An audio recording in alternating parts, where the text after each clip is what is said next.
Here we go. I'm live. Check it out. I'm gonna sit here. Wait for like the first few people to join. Just gonna sit and wait. There's two people watching. Hello. Oh, a whole bunch of people jumping in. 39 people. Wow. Hello, everybody. Good to see everybody. 64. 70. All right, so I guess I was gonna wait for like the first 3 or 4 to show up before I jumped into this, and we've got about 100 already. So hey, that's fantastic, especially since this is not a scheduled live stream. It's supposed to be. We said there would be one today, and I'm in another country. I'm actually out of America right now, and I am, my schedule's all over the place. So I apologize for that, and I'm just happy to see that everyone is here. And yeah, all right. So anyway, I'm currently up in Halifax, Nova Scotia, and this is my first time streaming from my laptop. Usually, I go through a third-party kind of thing. OBS is the program I usually use, and now I'm just streaming straight off of YouTube. So I hope the quality's okay. I hope everything works.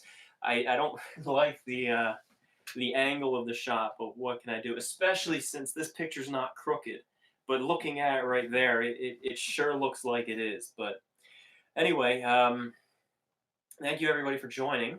I have Emma over there. She's watching the chat. I'm actually at her house right now in Halifax. She's going to be watching the chat, and any good messages are going to come to me. By the way, last live stream we did with the Atlantic Week, we got a lot of great super chat messages, and I really appreciate those. I wasn't monitoring the chat, so I missed some of them. I apologize. I know that the standard procedure is you read the super chats out loud, so I'm sorry about that. So I'll try to keep on top of that this time, especially since I have the chat in front of me as well. So anyway, what I'm hoping to mainly experiment with this, I'm not coming into this live stream with a set plan. We're mainly going to talk for about an hour and see where it goes. In the future, there will be set plans, but I'm really just playing with the idea of having a monthly live stream. I want to talk to you guys and see what you guys think would be great for each of these live streams. I've been thinking about maybe once a month we can bring in a special guest on, maybe a historian from our team, maybe Bill or Parks or someone, or we could maybe bring in a friend of ours who is an expert who sort of helps with the project but might have something a little bit more unique to say. Or maybe we can just shoot the breeze, talk about the updates on the game, and treat this sort of like a Q&A, since if we do this once a month, it's going to be replacing the Q&A. It's going to be the second week. It's gotten to the point with the Q&As where the questions are getting very minute, almost trivial. Nothing against the questions. I appreciate and love them all, but the big ones have been answered. And a lot of the ones remaining, we either can't answer or we shouldn't answer.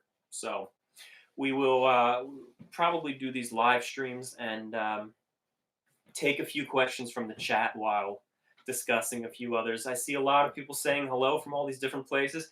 Hello from Dartmouth. I'm assuming that's Dartmouth, Nova Scotia. It's where I am. I said I'm in Halifax, but for those of you not familiar, Halifax and Dartmouth are like right across the harbor from each other. It's the same transit system. It's really almost like the same city. So actually, hello from Dartmouth. And I see other people coming in from Pennsylvania. I'm from Bucks County, and so hello to everybody anywhere in the world. I'm also very aware that it's late in Europe, so if anyone is tuning in from Europe, I'm sorry. I know it's like midnight there or later, depending on what time zone. But yeah, thank you all for joining. So This has been a fun week. I'm up here in Canada for this week, and next week we're visiting her family for Christmas, but we're coming home before the holiday. And we've been. Oh man, I'm seeing so many questions already coming in. Some cool ones actually. How would things have been different if the Oceanic wasn't canceled? Or well, that's it. That's the only one I read so far. That's a good one. I won't say though. So anyway, um, where to begin? What to talk about? So we did. Uh, Making a lot of questions. I almost want to just jump right into these questions. But in the last video, you guys saw the status update. It was very quick. It was 4 or 5 minutes. Usually I do a part. Usually Matt does a part. He sends me the footage, and I edit it in to the rest of it. But we were both getting ready to travel, so I literally threw something together. I texted him. I said, "Yo, anything you want me to say?" And then I just threw it together.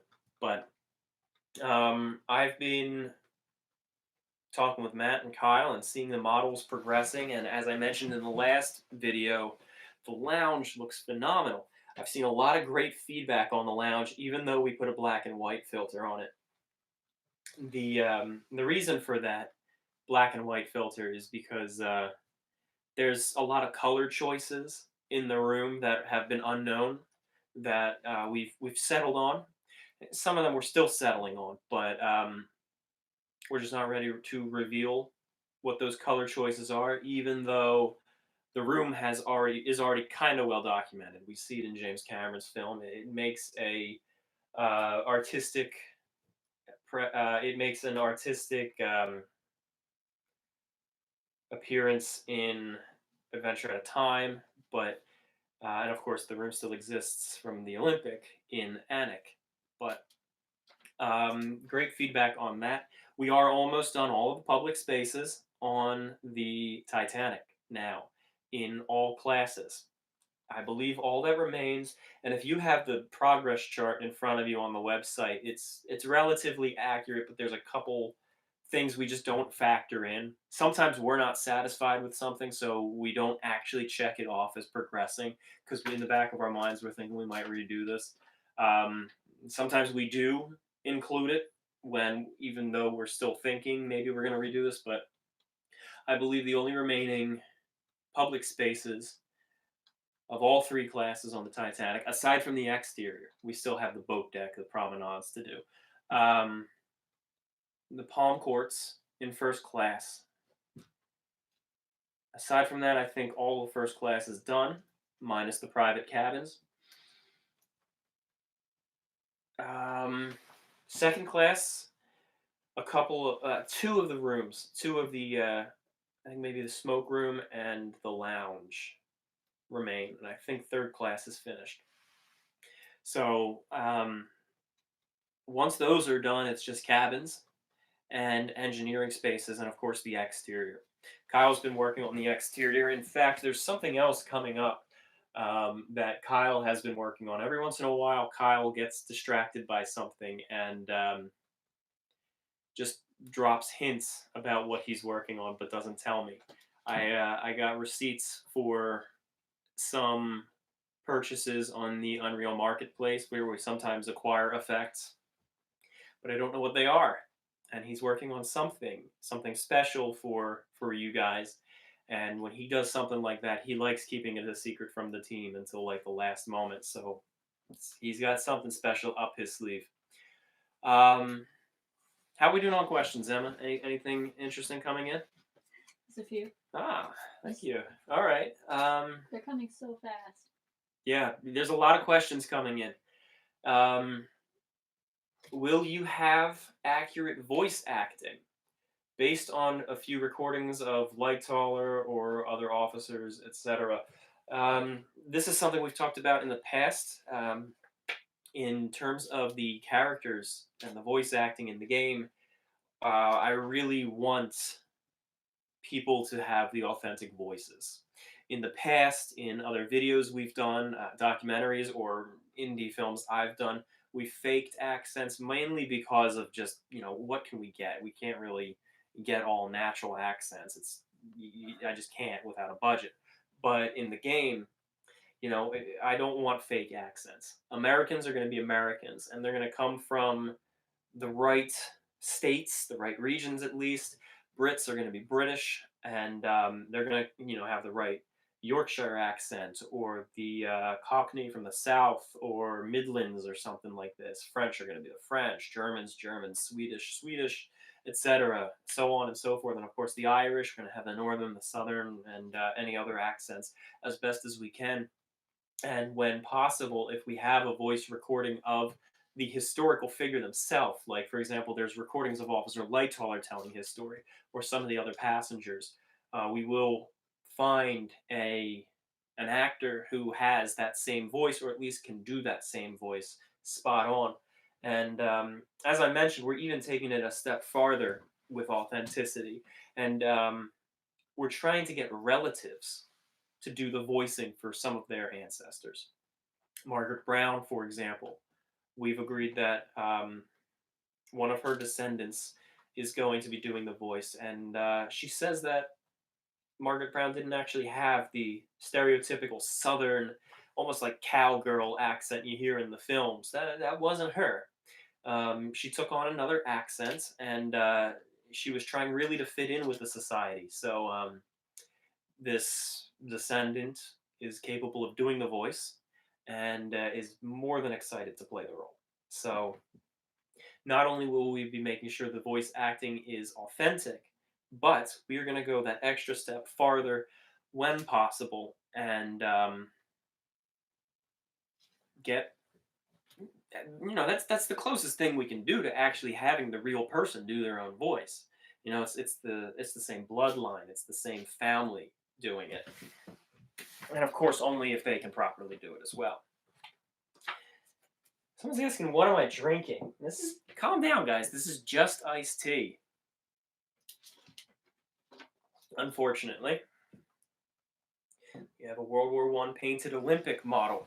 Yes, but slow down, everybody. The ships, we're putting out a couple new ships a month. There are going to be more ships this month, the 3D printed ships that I am referring to, by the way. We have so far the Titanic, Kaiser Wilhelm, the Olympic in her maiden voyage configuration, the Britannic in both hospital and White Star Line livery, and the Nomadic. And coming this month, we're having the Lusitania and the Mauritania in their maiden voyage configurations. And if all goes well, we're going to have the Aquitania, but that's cutting it really close. And I'm going to hopefully premiere them in the coming historical telegrams episode this month. I'm really trying to do some product placement with these 3D models.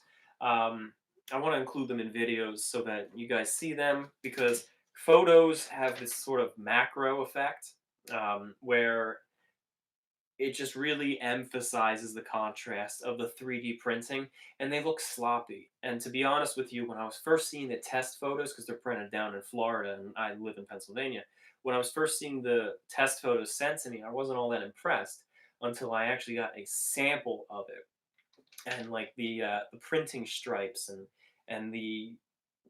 any of the distortions are almost unnoticeable once you're actually holding it. And the video will do that, but photo, because it's higher resolution, does not. So, in answer to your question, yes, we are going to have a World War I with the Dazzle paint and camo on the Olympic, but just not yet. We have a lineup of ships, and we have to get through those first. Will you be able to see Ireland from the boat deck? Not always. When you're near Ireland, yes, you'll be able to see Queenstown and County Cork and the coast of Ireland as the ship sails past. Favorite Titanic documentary? Oh, I don't know. Actually. I really can't say, because it all depends. I get different things out of each one. I actually grew up loving the 90s documentary Titanic Untold Stories. I had that on VHS. I, so just in like second and third grade, that was the Titanic documentary for me. But then the newer ones are really fantastic for the most part. Unfortunately, some of them throw historical facts out the window, but um, I've really liked the James Cameron documentaries. Um, but they each serve a different purpose. If I want to sit down and talk with some people and show them a good documentary, it really all depends on their personality. Depending on which one I'm going to show them, I might show them the final word where they're sitting around talking at the table. I might show them. I might show them the one hosted by Bill Paxton because it's a very well done but dramatized one. It's some of these ones, some of these documentaries, which are a little looser with facts, unfortunately, they're very exciting, and those are good to get people hooked. And once you have them watching that, and once they get interested by it, then you can show them the more discerned ones, and they get to really take the facts out, and then they start to understand the truth. So, um, gosh, we got a lot of questions coming in. I know. Um, yeah. Oh man, there's a lot. All right. Well, I got a couple more here. Will your team ever visit Germany? Um, I've actually been to Germany 10 times, but never for the game. So I'd love to, but the team doesn't go anywhere unless there's a necessity for it. Um, I travel on my own sometimes, or for like my own purposes, but we've only really ever gone to. Matt and I have gone to Britain twice, twice I think, and that was research each time with business meetings sprinkled in, and then we also once went to Czech Republic, but that was not on our own dime, and that was of course not on the game's dime. That was we did go to Germany actually with that. We were some another company was looking to create a deal with us, and they paid our way over there, um, and we actually took a bus into Germany for a day to visit that 360 wreck panorama. It's really cool. That was in Dresden. No, Leipzig. I think it was Leipzig. Maybe not. Don't remember. It's a good panorama though. Oh man, we got technical questions here. How did the anchor crane work? Will there be a simulation mode where you can see transparencies of the ship? What are you going to do about the theory of the sensor propeller being three-bladed? It pretty much was three-bladed. We're pretty sure of this. Um, but that's not our own research. That's the general consensus of Titanic historians. The reason people believe it's a four-bladed propeller, excuse me, is because there's a photograph of Olympic with 343 on the propellers.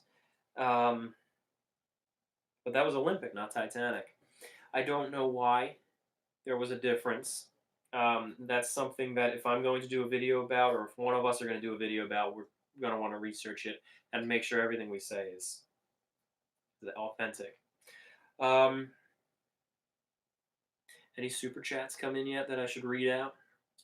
Haven't seen any. All right. I really appreciate all the super chats from the Atlantic one. I mean, I wasn't expecting that, but to have you guys just come in and hit us with those was fantastic and very much appreciated. Will you see other ships pass as the Titanic sails? Well, absolutely. The game script as is includes several other ships that you will be seeing or even stepping aboard throughout the throughout the story mode. You will see the nomadic and the traffic and the Carpathia, obviously, but then the New York incident. There's a whole bunch of other ships that you see, and as the ship is sailing out on the open ocean, um, yeah, there's going to be the random ship that you're passing by. The sea lanes that the Titanic was sailing through were quite crowded. It would really only be a couple of hours before you see the next ship. Are we going to get another real-time, detailed sinking of the Titanic? Yeah. No. Maybe. Probably. There is one. But I don't think we're going to release it until the game comes out.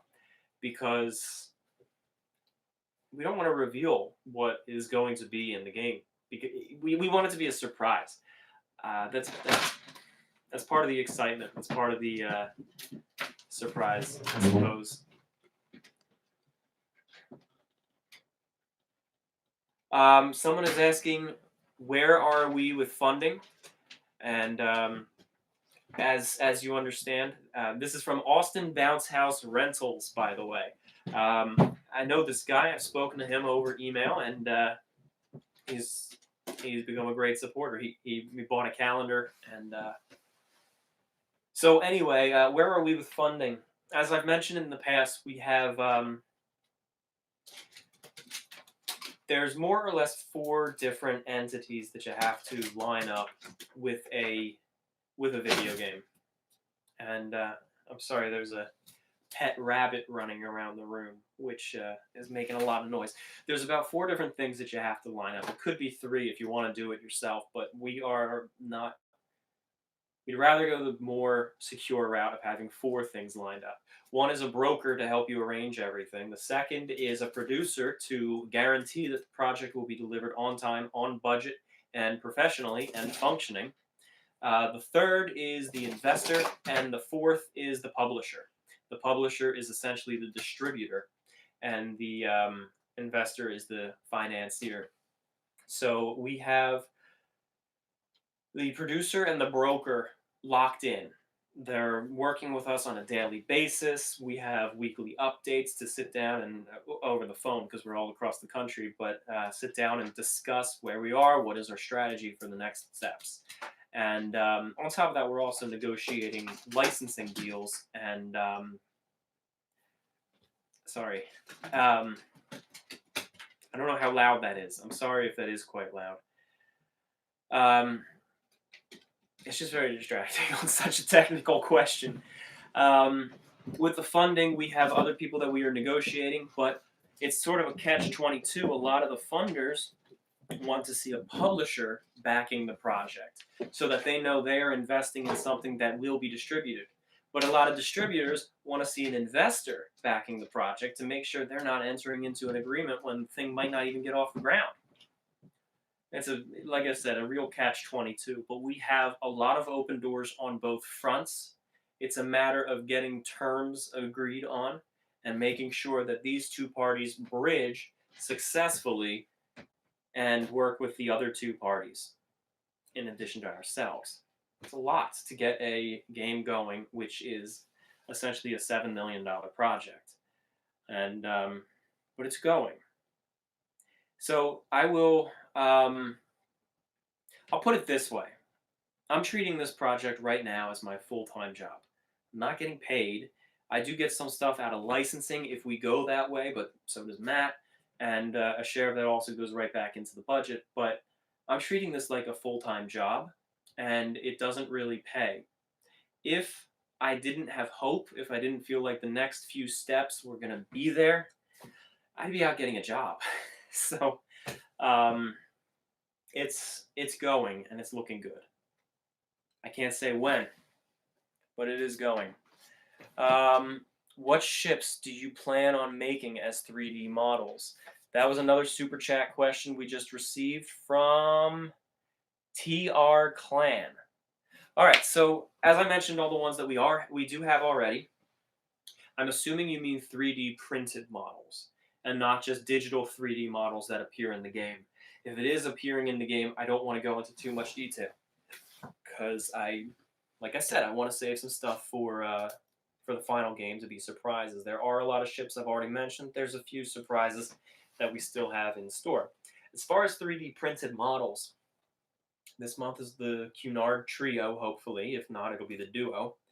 Um, the Traffic, the sister ship of the Nomadic. Yeah, the Nomadic. That is coming soon.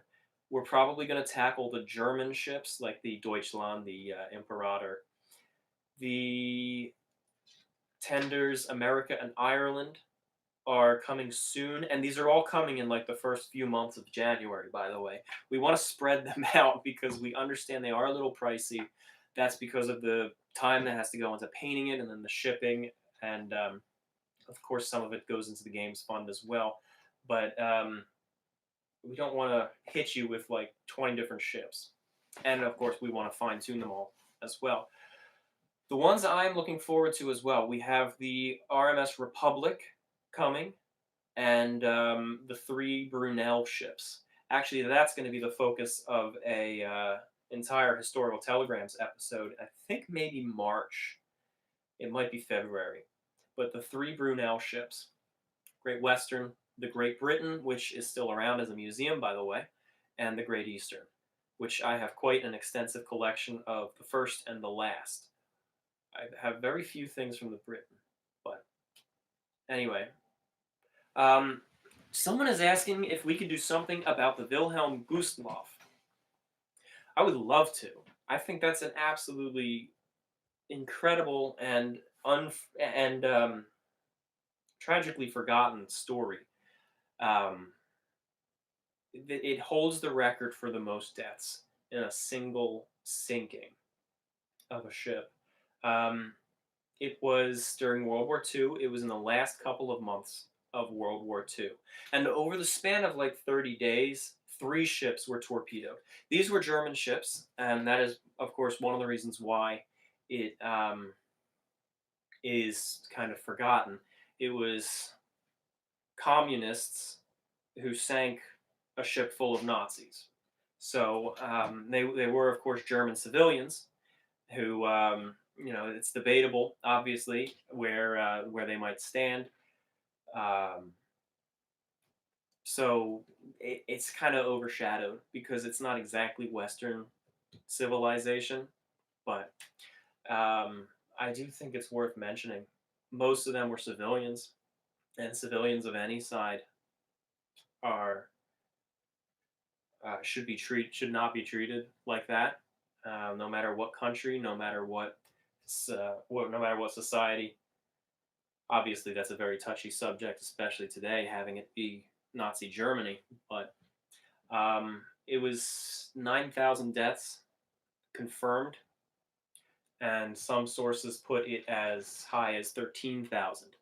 And the 2 other ships during that month, I think one lost 5,000 and one lost 7,000. So between those 3 ships, you're looking at like 25,000 deaths.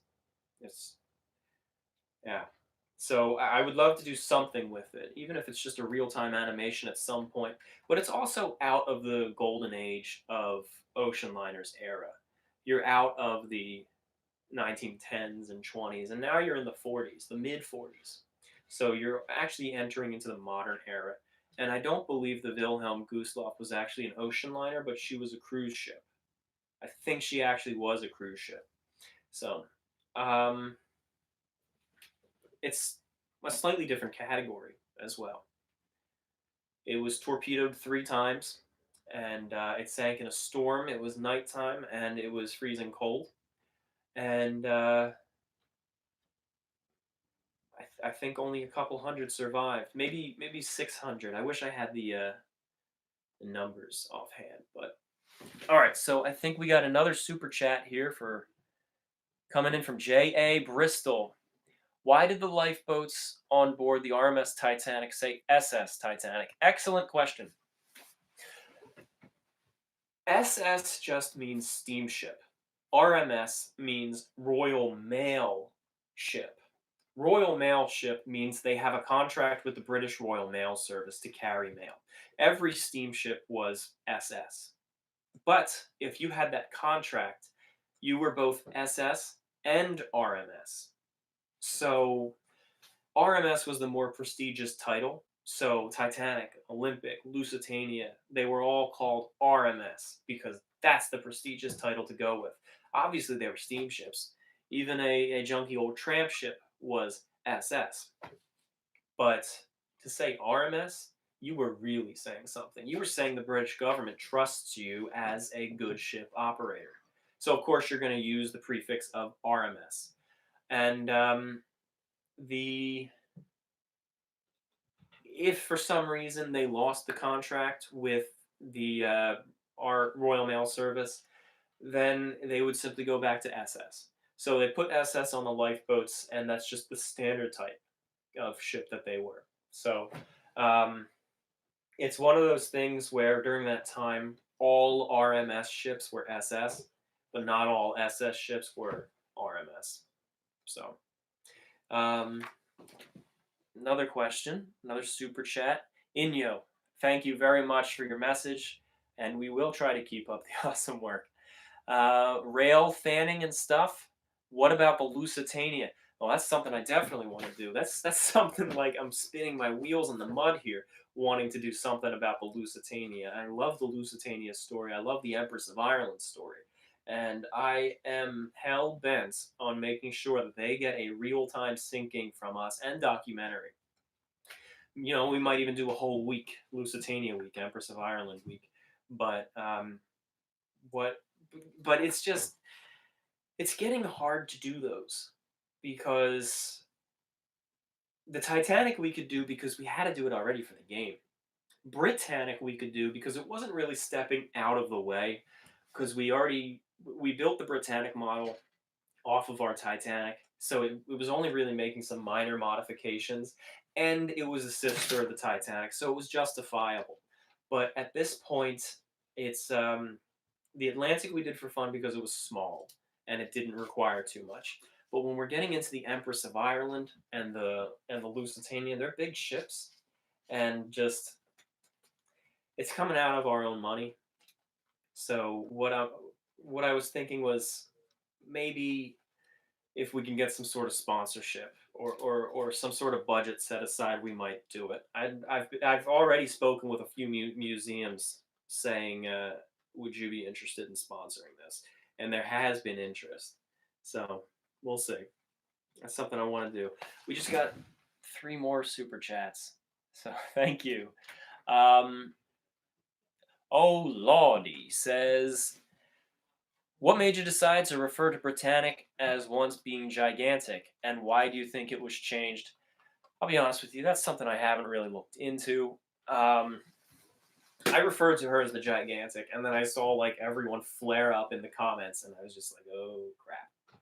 So that's when the Britannic gets her due coverage on this channel. That's something I will be researching thoroughly and going into. It's another one of those debates like the propeller. Was the Titanic central propeller 3 or 4 bladed? It's one of those debates where some people will argue, yes, she was going to be called gigantic, but in World War I they changed it to Britannic to be patriotic. And others will say, no, she was always going to be called the Britannic. Gigantic was just a myth. The reason they say gigantic, I just mentioned why they say Britannic, because they're being patriotic. The reason people think it was going to be gigantic is because the 3 great species of gods in Greek mythology were the Olympians, which is Zeus, and his whole squad, the Titans, and the Giants. So that's where that comes from. Alrighty. Alan Salicane? I'm thinking it's probably the first one. What is your personal favorite space on board the Titanic? I've mentioned that one a while ago. I would have to say the Marconi room. I love the story of the Marconi room. When I'm looking at a part of the Titanic or any ship or any part of history, I really have to be able to connect with the story of that location in order for me to really appreciate it. And I love the story of the two telegraph operators. As you know, I made a film on YouTube called The Last Signals about them. And I love the technology of the Marconi room. I love the fact that they were in there, the whole sinking, relatively in the dark about what was going on. And they were just in there almost until the water was literally coming through the door. So I love looking at the room because I feel that personal connection. So the Marconi room is my favorite part of the ship. But aesthetically, I would have to say the lounge after seeing that video, that the video footage that Kyle and Matt and Gio put together. How did you arrive at the conclusion that Fourth Officer Boxall saw the full astern command on the telegraphs an hour after the collision? I think, and that's from Lucas S, by the way. I think let me think of how to phrase this. We didn't come to that conclusion, if that's what you're asking. I believe what it was is Boxhall saw that there. The telegraphs were in full astern. I don't know why. The ship was going forward long after the collision. I don't know why they were put into reverse or when, or if that was just an accident, or if he was mistaken. He goes and tells Lightaller, and then he and Lightaller both testify the ship was put into reverse. It was not, though.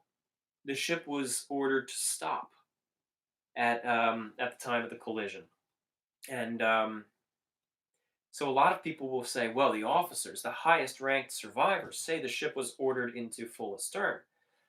Yes, they do, but they weren't there. Boxhall was elsewhere, and Lightaller was going to sleep. I forget where Boxhall was. He might have been in bed too. But Frederick Fleet, I'm saying it backwards. Frederick Barrett. Frederick Barrett. I want to emphasize I'm correcting that to Frederick Barrett. For some reason, I slip my tongue and I always say Frederick Fleet when I'm referring to Barrett. And in a previous podcast, people still keep correcting me on that. Frederick Barrett was down in the engine room, boiler room, and he saw the white light go up. And the white light signifies stop the engines. And then they had to shut the dampers. Well, if the ship's going into reverse, first off, it would be a red light. I think it's red light. And they would just keep shoveling coal anyway because they would still need steam power. They're just switching the engines over. But he's not doing anything. They're still shoveling coal in. Shutting the dampers means stop. Take the pressure off the boilers. So that's how we came to the conclusion that it was ordered to stop. Actually, huge credits to Park Stevenson on that because he's the one who made us come to that conclusion. I feel bad because with all these super chats coming in, I'm not getting to the other questions. Real quick though, is it livery or livery? I don't know. Honestly, it's one of those things where you always see it in text, and this is just the way I assumed it was pronounced. But you very well may be right by saying livery. In fact, the term victualling staff, I only recently learned was pronounced victualling. I always thought it was victualling, as it's actually spelled. It's just what happens when you have a subject that you read mostly about, and you might text message with other historians or email with them, but to actually sit down and talk and have these conversations, then you actually get all the pronunciations on these technical terms. So anyway, the finishing asks, what about the SS Cap Arcana, which by the way was the Titanic in the 1943 Titanic film? These are all the questions I've still not gotten to. All right, so Andrew Miller. Oh, by the way, yeah, I don't know about Cap Arcana. Maybe. It was another one of those World War II stories. Can you talk about the engine and boiler rooms? Andrew Miller asks. I actually just kind of did by mentioning Frederick Barrett's story down there with the white light going up. Boiler room 6 is done. And a lot of the parts of 6 can be transplanted into into 5, 4, 3, 2, and 1. So there's a lot of progress on those. The engine room as well. We have not gone into the technical machinery of the engine room yet. We have a good understanding of it, but the right now it's just the room shapes, like the hull shape and the iron framing. That's not fine tuned, but we got pretty far on it, and then we went to a different part of the ship. But it's all going. I think it might even still be marked as red on the progress plan. If that's the case, that's one of those things where I said we haven't ticked off some of the stuff we've been doing. Yes, someone says hello, Queen Mary. This is the Queen Mary. As a lot of you are aware, we have plenty of Queen Mary videos here on our channel. I got this at an antique shop up here in Nova Scotia. I love this. I got it for just a few bucks, and it's dated 1937. It's a hand-painted glass painting, which means it's a glass panel and someone painted on one side the mirror image, and now this is the front. And I actually also bought a tin with it, which looks like it's the same exact painting, like the official painting, except mirrored.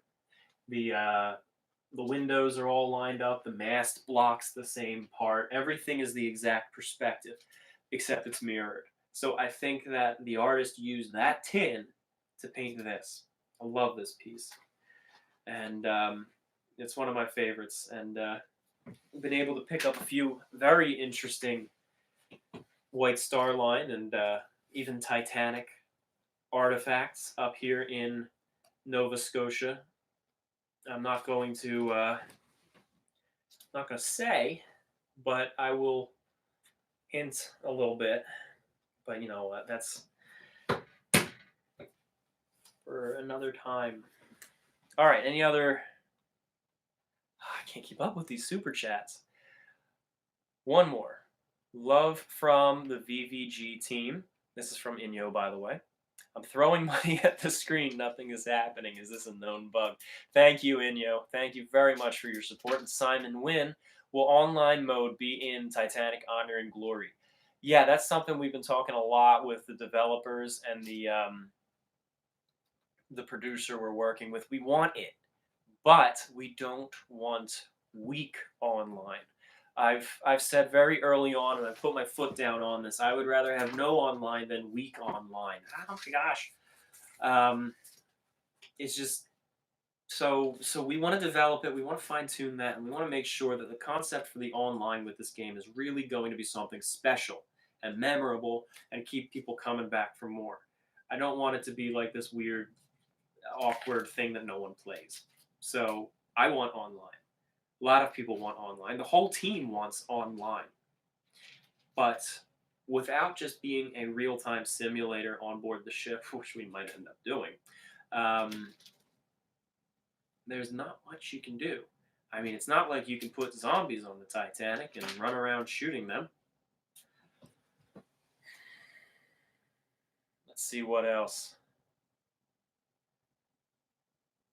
We got a bunch of other super chats. Someone's asking, what about the Empress of Ireland? I just talked about that earlier. You might want to, when this is over, rewatch the first part, because I did talk quite a bit about what we have. What's the single this is from Austin Bounce House Rentals again. What's the single most important thing we can do as the fan community to help? That's an excellent question. We have a wonderful fan community here. You know, I hate to get all warm and fuzzy with you guys, but you guys have been there for a very long time. A lot of you have, and a lot of you are new as well. But we're up to almost 125,000 subscribers. And, I mean, we're an indie game that's not out yet. That's still in the early stages of trying to find funding. We have the demo out there, sure, and we do have a few videos that go viral, but to have that many supporters on a very early staged production, I mean, I know plenty of indie games that are out and are selling and already on the market with significantly fewer subscribers. I really appreciate that, and I know everyone else on the team does too. And just by following and just by interacting, you guys are doing so much to help. Um, and I'm not just saying that in a, like I was saying, in all warm and fuzzy kind of way. When we go to investors and we say what I just told you, we have 125,000 subscribers on YouTube, they raise an eyebrow. I'm like, wow, okay. And when we say we have 350,000 downloads on the demo, now they're really interested, especially when we've never advertised it. So I mean it when I say just by following and just by being an interactive fan, you are helping already. Just spread the word.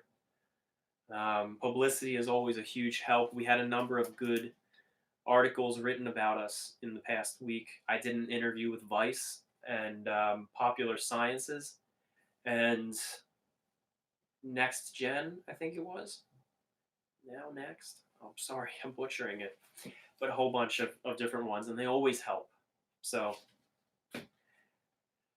Meredith Reed, what do you think happened to Captain Smith? Oh, he died. He didn't make it. Sorry, I know what you're asking. We like to think of him entering the bridge and going down with the ship and just heroically standing by the wheel. It's one of those things where we'll never know for certain. I mean, we know Andrews was not in the smoke room like we see in a lot of films, including a film I made, but we know he was out down by the bridge. He was probably with Captain Smith. There's another legend that Captain Smith jumped off the ship carrying a baby and swam out to one of the lifeboats.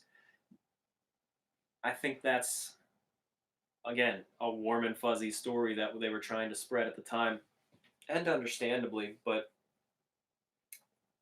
he definitely went down with the ship. He did go catatonic at different times, and he did disappear for a little bit, but he helped load some of the lifeboats. He wasn't entirely absent. I wish I could say more. I really wish we knew. And there might actually be some historians out there who do know more than I do, and I might just be unaware. Alejandro Flores Ibarra asks, is an SS Morro Castle fire, real-time fire, doable? That's cool. That's cool. I'm gonna just say that. That's cool. This has crossed my mind in the past. I've avoided fire because that's not an element we've really animated all that much. One of the reasons why we didn't touch the Halifax explosion, but Morro Castle went down in New Jersey. Actually, didn't really go down. It beached, but it beached in New Jersey. And my family actually has a beach house in Cape May, New Jersey. And so the story of the Morro Castle is a very fascinating story. There's so much mystery to why did it happen, or how did the captain die? Was there foul play? I would love to do something with the Morro Castle, but one ship at a time, please. And we always have to be focusing on Titanic.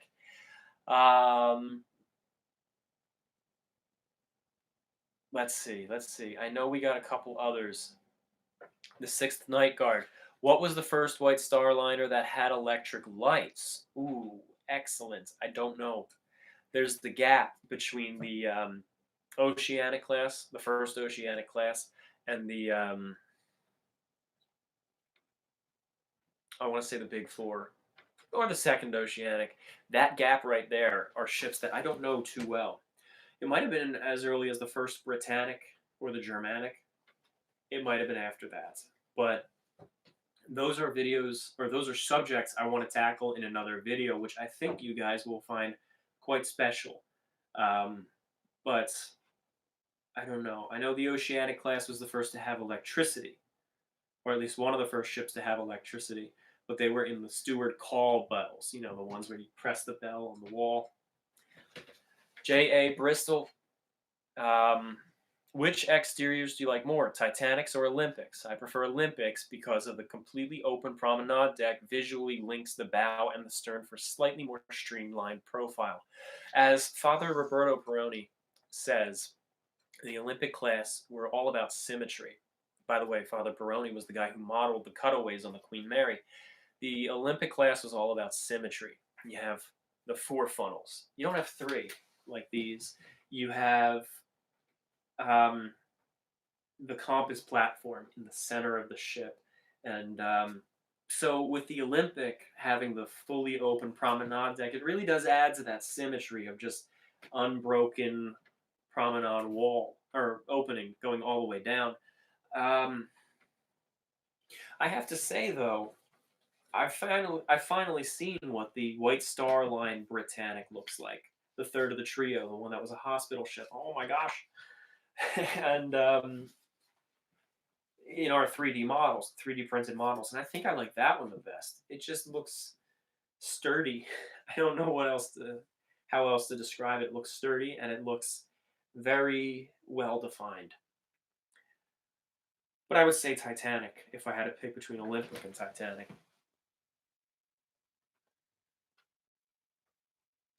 Okay, all right, going on down to the next super chat. Alan also has given another $5. Very much appreciated. Thank you for that. Okay, no outstanding super chats. Um, by the way, I want you guys to answer real quick. And Emma, would you please keep an eye out for what people are saying? Is this a format you guys like? Do you guys like this whole Q&A going back and forth? And just the entire live stream of the month being structured like this, where everyone calls in some questions and we get to the ones we can and we do that instead. All right, I'm already seeing all the yeses. Okay, all right, because I'm sitting here answering all these questions and I'm not actually giving content. We're not talking about a subject per se. I'm just talking with you guys, and I was worried that some of you guys are gonna start getting bored. But anyway, all right, so maybe we'll go this way. All these questions. Oh, do an Olympic rec. Yes. Okay. Oh, weak. I thought you were being. I thought you were being fresh by saying an Olympic rec. Sixth night guard. Thank you. An Olympic week would be really cool. How many songs will be available in the White Star Line songbook? As many as possible. When will there be a James Penka Q&A? We've done this actually. We shot one already. We haven't edited it or released it yet. But in a previous status update, I asked people to leave questions below for Jim and about his voice acting or any of the stuff he's done. And we've gotten those questions and we've already shot it with him. And I'll be sharing it eventually. Everyone wants to see Edmund. Well, that's on you, Emma. Do you want to... That's what people want. Where's my drink? There's my drink.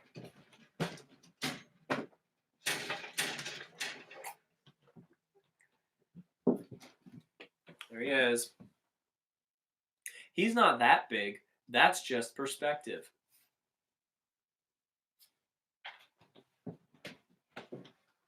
Any conventions coming up where you will be bringing the VR? We are actually going to be going to a convention soon-ish. May, I think. We're not bringing the VR though, but we are giving a presentation. We're going to be meeting with a bunch of people there. So it is the Titanic at the Grand in Michigan. Matt and Kyle and Emma and I, we're all going out to that, and we're going to be giving this presentation, and really looking forward to it. So if anyone is able to come, if you are able to buy tickets for that, go for it. We'd love to meet you there. But like I said, we won't have the VR with us because the weekend event is very tightly scheduled, so there's no time for it. What's the admin thing shouting? All right. Pardon me. All right, so anyway,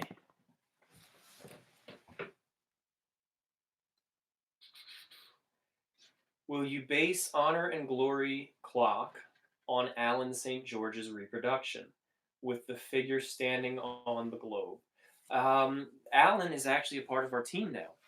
He is a good friend of ours that we met through these conventions, and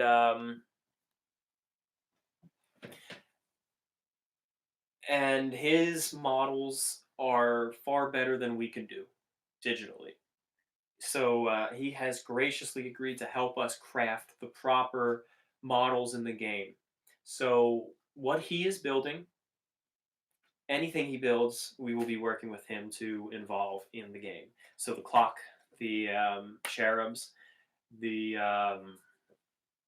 the busts of the Greek god and goddess in the dining saloon, and he's just a really valuable new team member.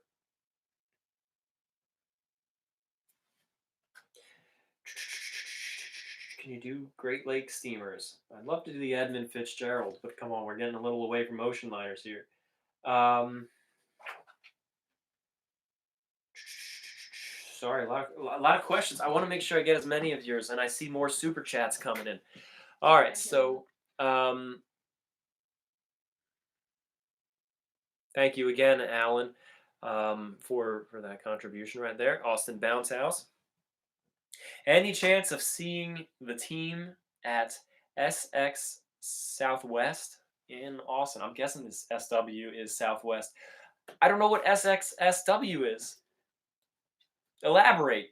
I'd love to. I've never been to Texas. I've been to more than half the states, but not Texas.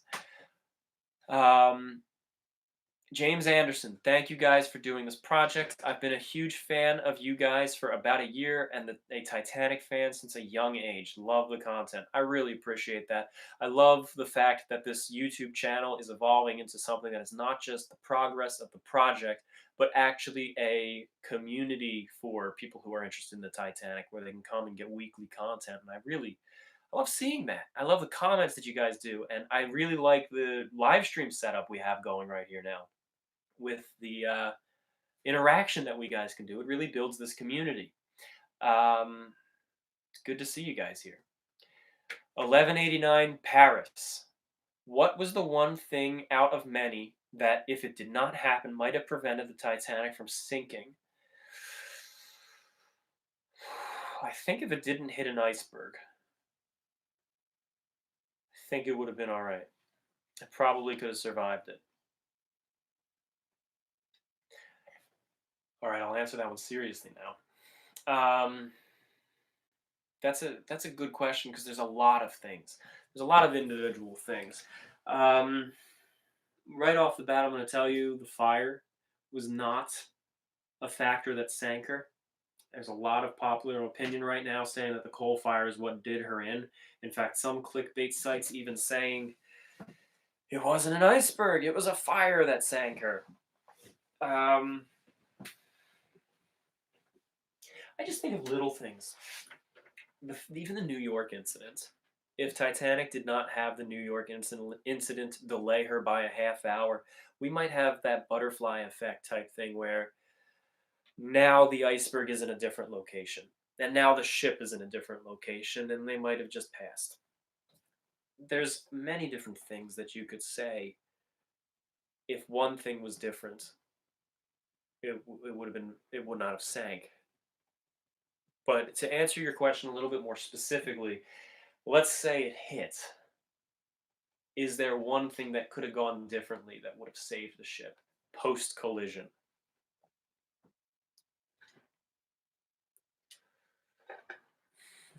No. I can't think of anything offhand, not without sitting down and analyzing it. The fire, again, did not have an effect. The thing that collapsed into Boiler Room 5 was not related to the fire. Unfortunately, the proximity to the fire makes a lot of people think it was. But I can't pinpoint an individual thing that would have saved the ship. I can think of things that would have saved more lives, but not the ship. Yorkland. Or is it Yorkland? Continually interested in the progress you guys are making. Keep up the excellent work. Thanks for thinking of Michigan. Yeah. Thank you very much. Thanks for your continued support. And the sixth night guard. Did the Titanic have carpet in the first class dining saloon? No, she did not. She had linoleum tiles. There is a famous quote, I believe it's in A Night to Remember, of one of the stewards or waiters saying, on the Olympic you had tile floors. On the Titanic you sank up in the carpet up to your knees. This is a perfect example of someone later in life romanticizing the Titanic. Titanic had linoleum tiles in the dining saloon. It, you generally didn't want carpet in the dining room on ships. Spills happened, even if you're in first class, where people have all these like uptight manners and they are very careful about it. Spills still happen. Servers drop things. High seas knock things over, and you don't. It's easier to clean tiles than carpet. But we know for a fact that it had carpet. There's also the misconception because in one of the bonus features of James Cameron's Titanic, someone says we actually have the original carpet maker giving us the original design to make sure the dining room is authentic. I don't know why that was said. I think it might have been a mistake because they do show carpeting in there, but that room was not carpeted. We know this for a fact. Good question though. Sixth guard Semenov. What do you think happened to the SS Neuronic? Now, the SS Neuronic was actually my favorite White Star Liner for a while. I love the Forgotten Stories, which is one of the reasons why we spent a whole week on the Atlantic. I wrote a short film about the Neuronic, which I researched a whole bunch, and unfortunately, looking back, I can't recall how much of it was my own imagination writing stuff for the drama of it versus what were we able to actually find and research. But I think there's four messages in a bottle that were found, but the authenticity of those are in doubt. I always imagined it was actually picked up and thrown into an iceberg by a wave, but that might sound really stupid. I don't know. There's a theory that the cargo went up, just exploded, and it was a cattle ship. It had cattle on board. They kicked lanterns over. That's how the Great Fire of Chicago started. What about the SS Kamloops? Wesley Johnson asks that. I don't know what that is, or if that's a real thing, or if you're joking. I gotta look this up. SS Kamloops. Wow. It's a Great Lakes wreck. Yeah, wow. This is new to me. Thank you for sharing. This is new to me.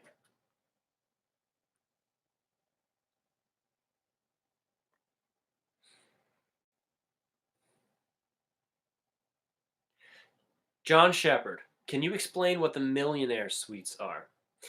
The yes, sorry. The millionaire suites were the nickname for the large suites. There were two of them on B deck on the Titanic and the Olympic.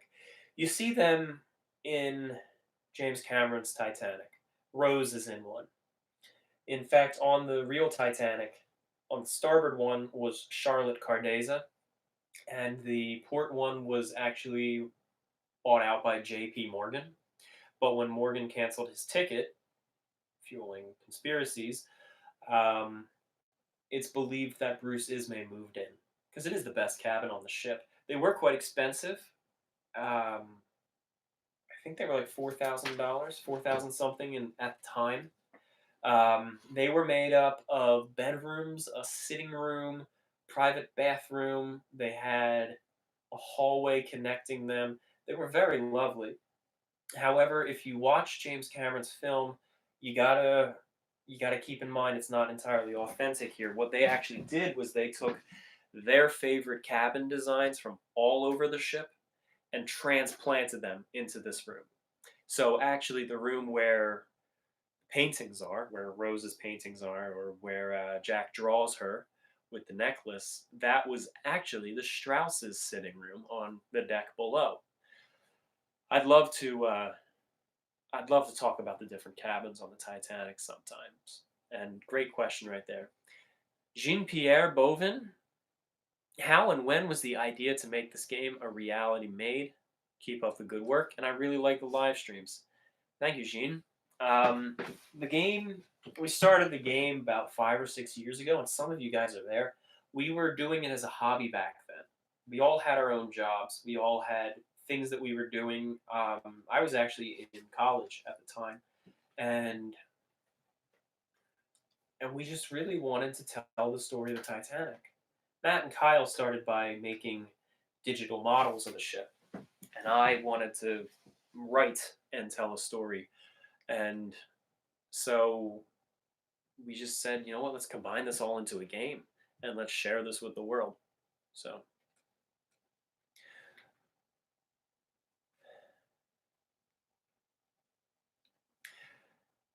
did you see the Belfast bar? Supposed to have fittings from Britannic. Yes. I'm assuming. Oh, wait, no. See, I thought you were actually referring to the bar in the new Titanic Hotel in Belfast, because that has tiles left over from the Olympic class, supposedly mounted up on the wall. That's what I thought you meant at first when you said the Belfast bar.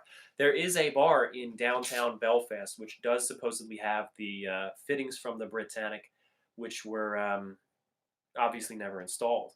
No, I have not been to that bar, but we have been to the two Britannic houses in Belfast and Dublin, which have entire rooms, multiple rooms, made from the wood paneling of different rooms on the Britannic. But I'd love to get to that Belfast bar next time I'm in Belfast. We just got another fantastic super chat, the biggest one we've had so far on any live stream. J.A. Bristol. Thank you so much. I was looking at your thumbnail. It's a very old-fashioned thumbnail. I don't know if that's you artistically rendered or if that's a historical figure. I can't make it out at this distance. It's such a small thumbnail. But you said the Britannic incident makes you believe the Titanic could not have survived a head-on collision with the iceberg because A, that would have skewed the ship's frame and prevented the watertight doors from closing, but weren't the doors closed before the collision? No, the doors. I know in A Night to Remember they showed the doors closing before the collision with the iceberg. I don't believe that they were closed before. I think they were closed after the collision. The mine blast with the Britannic did skew the metal frames of the watertight doors, and therefore what should have only ripped open two compartments on the Britannic instead left open the whole front section of the ship, and she went down. But the fact that the frames would have been skewed by the collision is just one reason why I think it would not have survived a head-on collision, and an entire video is coming based off of the idea that she would have survived the head-on.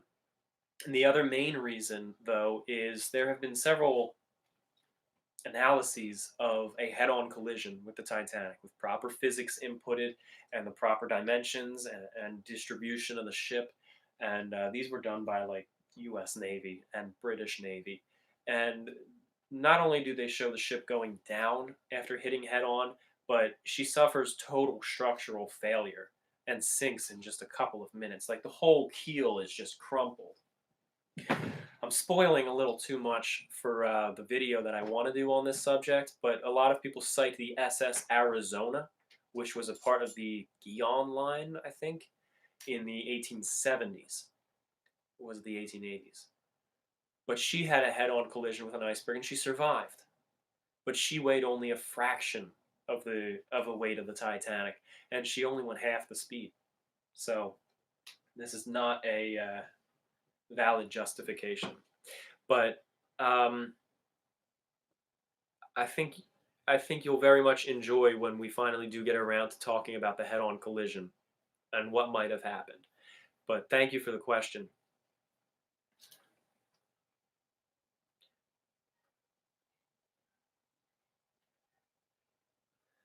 All right. Okay, so let's take a few more questions. I know you guys are sending them in. Emma is writing them down on index cards and passing them over to me. Do you believe the port list stayed at around 10 degrees until the ship broke, or do you think that the ship leveled itself when the water reached the boat deck? Um, I do think it leveled a little bit once it reaches the boat deck, because then the water had even access to all the different parts of the ship. We showed it going to 10 and staying at 10 as it went down in our real-time syncing. We've since revised that real-time syncing quite a bit, and as you guys know, this was rushed. We only were able to run it by our historians twice during the production of that, and we only had a week to do it, which I know might sound like a lot of time, but that means finishing off all the model. So we had to take the model that Kyle already built, but we had to fix a few things, make it a little bit better. We had to do the environment, which granted was just water, and the default stars that came with the engine. But then we had to do all the nighttime effects, and then we had to animate it going through, and then we had to review it with the historians, and then we had to fix it, and then we had to review it again and fix it some more. And then I had to work with Kyle on camera angles, and then he had to record it in real time, which was almost 3 hours to do, and then he had to send me the footage over the internet. I had to download it, and then I had to add sounds to the whole thing artificially. Those were not sounds in the engine. I had to add those in over Final Cut Pro, and then I had to upload it. So I really wish we had more time to sit down. Like the Britannic, we had a month to figure that one out, and the Atlantic, same thing. So now, fortunately, with the next version of the Titanic sinking, we have over a year or two to do it, and in fact, the entire production of the game. So I get defensive. I shouldn't, but I get a little defensive because it was so rushed. And we had to put it out there just for the podcast. We didn't know it was going to go viral. But when people criticize it, I kind of just feel like, I know we rushed it. You know what I mean? There's an entire website devoted to ripping apart that um, animation. But all right, we got another super chat here from Kabora. After the Titanic hit the iceberg, did it actually continue at half ahead shortly after? And if it did, for how long? Yeah, we have every indication that the ship went ahead at half speed after the collision. It did stop. It stopped after the collision. And then it started back up again at half speed for about 8 to 10 minutes. And then they stopped it for good. Thank you for that question.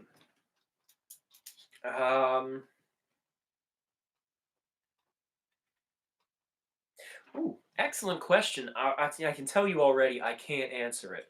But what sort of employee benefits do the White Star Line offer its employees and crew in 1912? I really don't know, but I'd love to find out.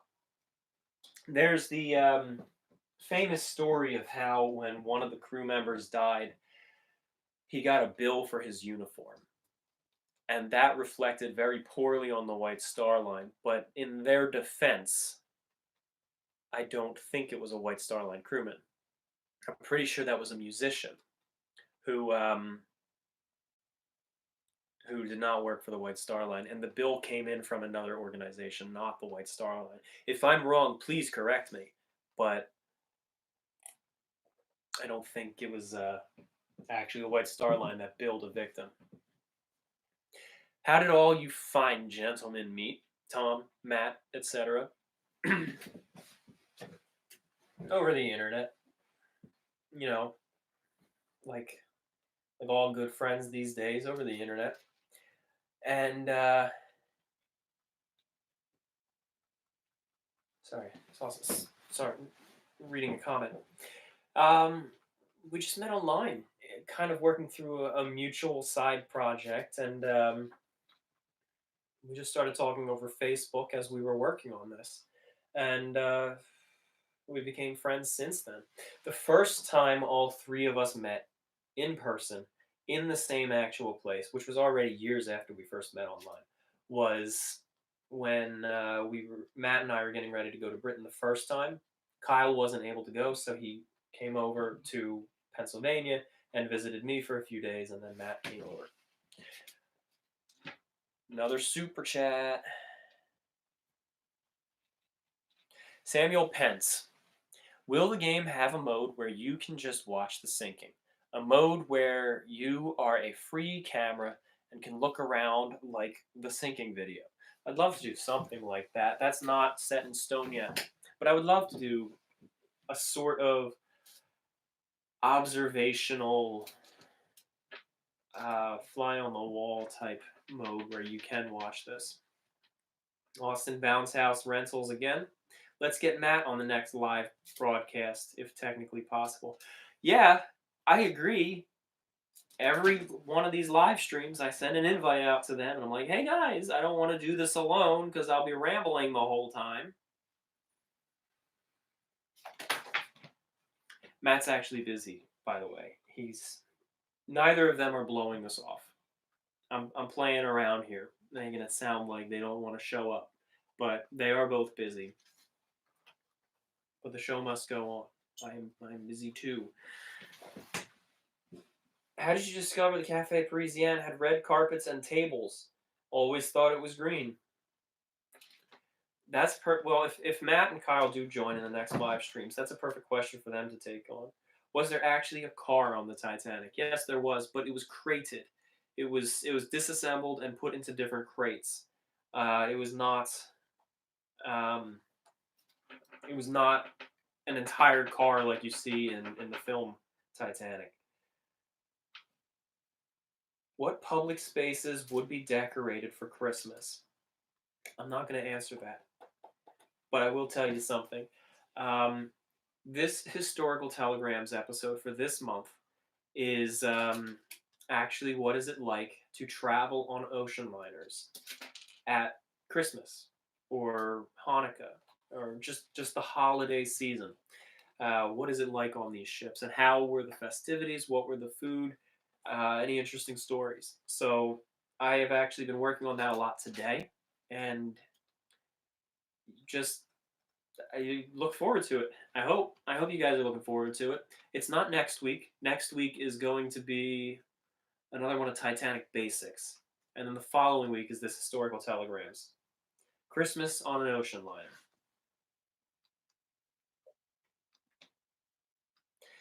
Bill Sauter said that Titanic's pumps were in the aft end of the ship, and hoses had to be extended and dragged to the front. Why would they design it this way?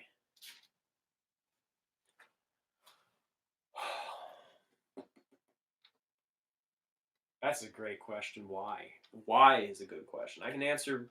I can agree with you. Yeah, the suction machines were in the very back. The pumps were all in the back. Yes, that's true. But the question of why, what were the designers thinking, is an excellent question that you have to sit down and think about to really understand it.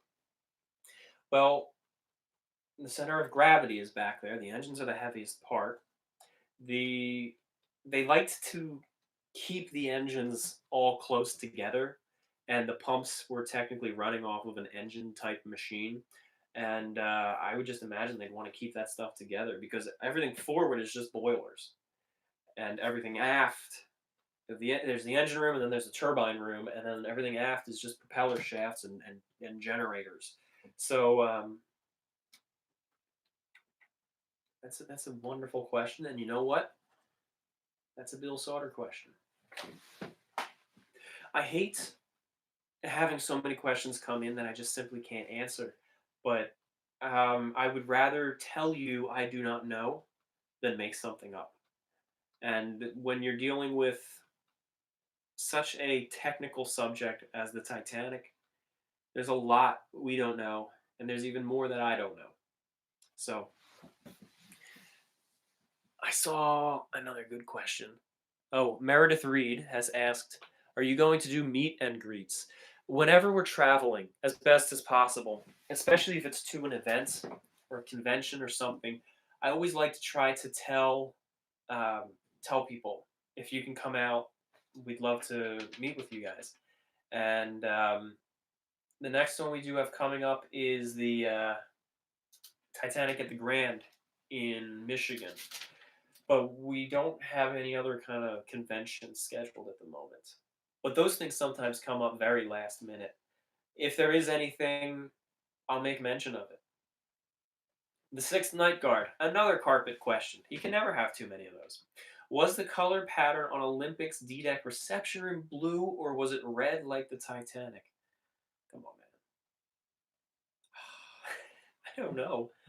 I don't know. I just got done saying I don't like questions that I don't know. Titanic and Olympic had a lot of very similar designs, but they varied them slightly. The color couches and chairs, the fabric in them on the grand staircase varied from ship to ship. Even the pattern of the carvings varied from ship to ship. And it really wouldn't surprise me if it was bluish or red. What? You reacted to something. It cut out for a minute. Oh, it did? Okay. All right.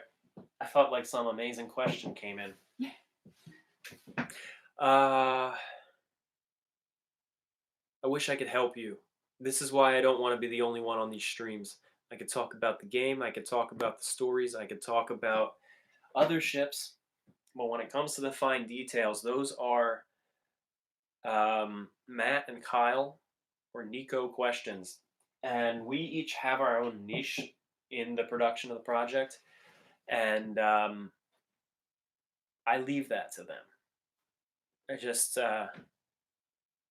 that's the best way I can put it. I leave it to them because otherwise we each get bogged down with the different aspects. And Matt and Kyle also extensively talk with Ken Marshall. Ken knows this stuff perhaps better than anybody. So some of these questions, even I'm sure Matt and Kyle wouldn't be too proud to admit as well that they don't know these things. And in some cases, they will go to Ken, and Ken very fantastically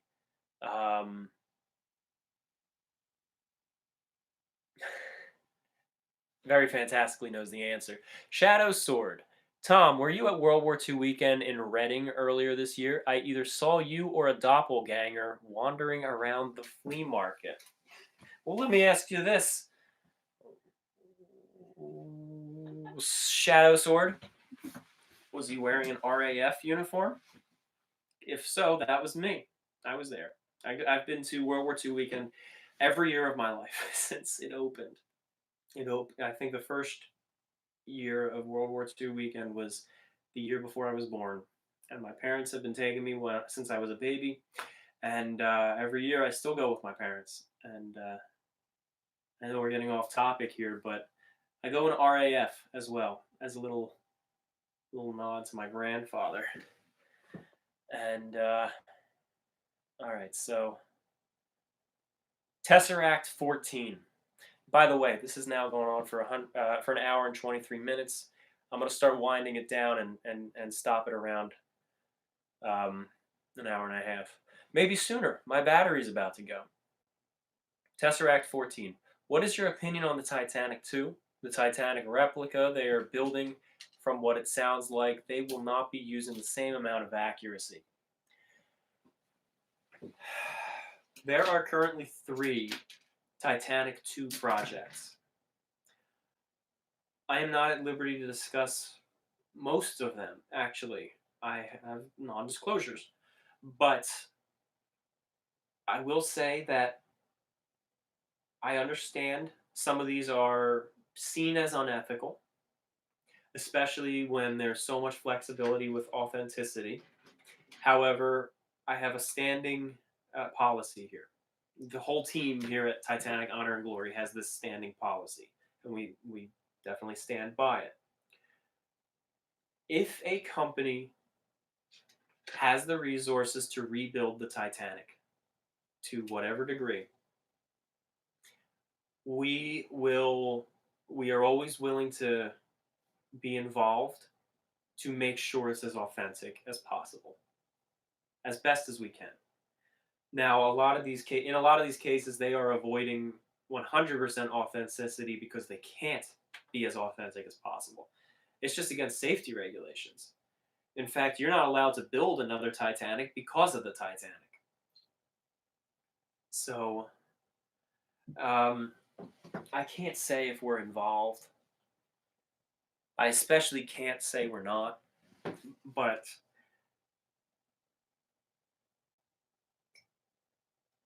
we reserve an opinion. We keep our opinion reserved.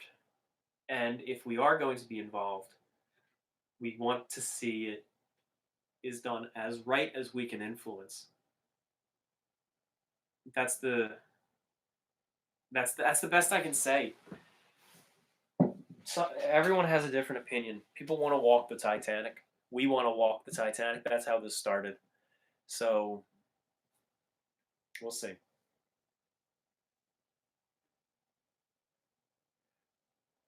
J.A. Bristol. Again referencing the Britannic live stream. You and Matt mentioned something about there being a skylight that some viewers use to try to discredit the entire video. What's the story behind that? Also, yes, this is me in the profile pic. Ah, well, looking very dapper there, Jay. Even though I said we had a month to put together the Britannic real-time syncing, let me just check my battery. I apologize for the interruption here. I just want to make sure I'm not going to lose it in like 2 minutes. I have 11 minutes. All right. But that's never accurate. I don't want to dwell on this. It's silly. It's old. Um, it's almost petty from both sides. But to just quickly elaborate, because we only had a month to make the Britannic, that meant we only had like a week to build the ship. Because everything after that had to be programming, and again, I had to do sound editing. So we were rushing with the historical plans that we did have. We were trying to put as the best as we can together. We had all of our historians on like red alert here, trying to get resources together. And I actually forget what exactly it was. We either had a skylight that should not have been there, or we forgot to include a skylight that should have been there. And critics were just saying, "Oh, they messed up on that skylight. You can't trust anything with these guys." I don't remember. It's it's the kind of thing we should ignore. And I don't know. There's a lot of drama. There shouldn't be.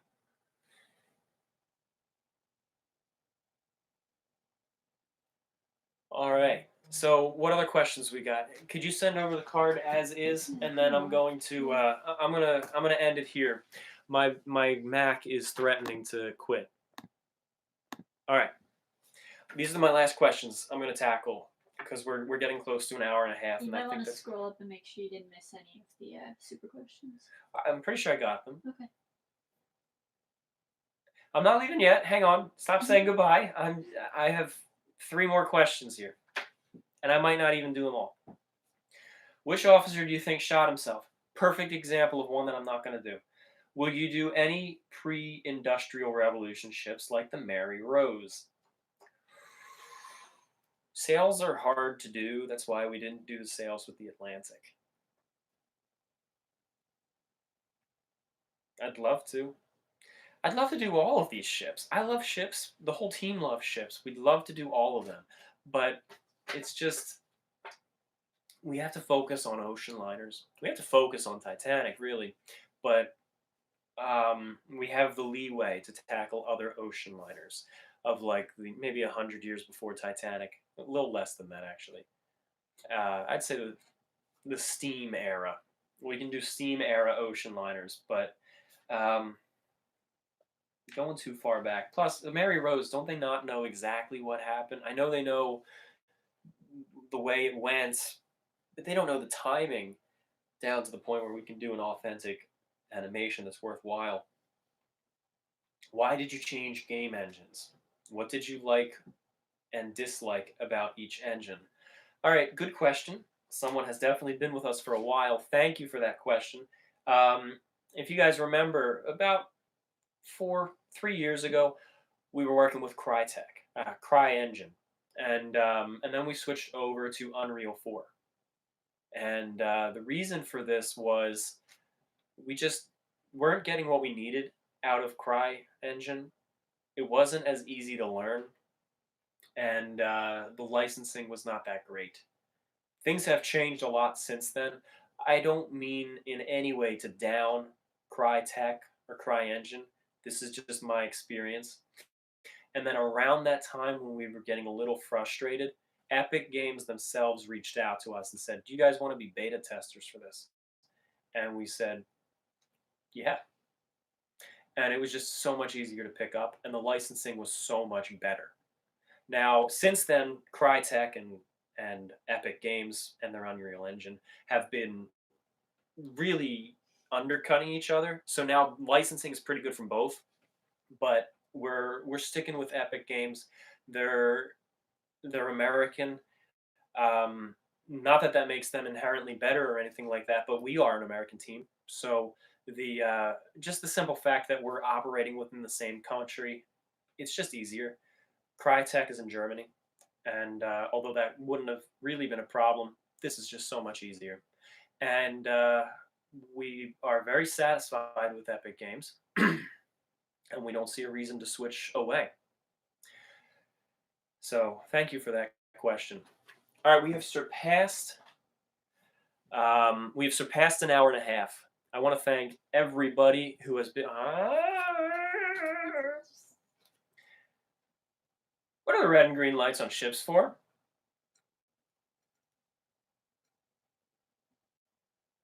No more questions, Emma. All right, that's the last question I'm going to tackle. The red and the green. I was hoping that would show it. The red and the green lights on the ships are they're usually over the bridge or under the bridge wings, and it is green on one side, red on the other. I forget offhand which one is which, but it's so that if you're looking at a ship at night and you see a red light or you see a green light, you know which side of the ship is facing you, and therefore you know which direction the ship is going, or at least which way it's facing. They do the same thing on airplanes. So that's what it means. It's the side of the ship, port or starboard. I also see here in the comments other people agree with facts. So great. I want to thank everybody for your comments, for your questions. So you guys really do like the idea of this just being a monthly thing, and we just sit down, no plan, and we just do a Q&A and talk about the project, and maybe we'll get some special guests in here. So thank you everybody for your questions. I want to do a special thanks to everyone who has given super chats, especially Austin Bounce House Rentals, J.A. Bristol, and just a whole bunch of you. I mean, this was phenomenal. I thought the last Atlantic podcast had a lot of super chats, generous chats, but here this one just blew it away. So thank you, everybody. And of course, thank you to the lovely Emma over there for monitoring the chat and bringing the questions over and making sure I had iced tea by my side. That's good stuff. Good night, everybody. And thanks for tuning in. We'll do this the second Monday in January again. We will set a regular time, though. I apologize that this came out of nowhere. Thank you, everybody. Emma, want to say goodbye? Thanks, everyone. See ya. That's not goodbye. Bye. Thank you. And thank you, Emma. Yes, end stream. No, not yet. No, yes, end.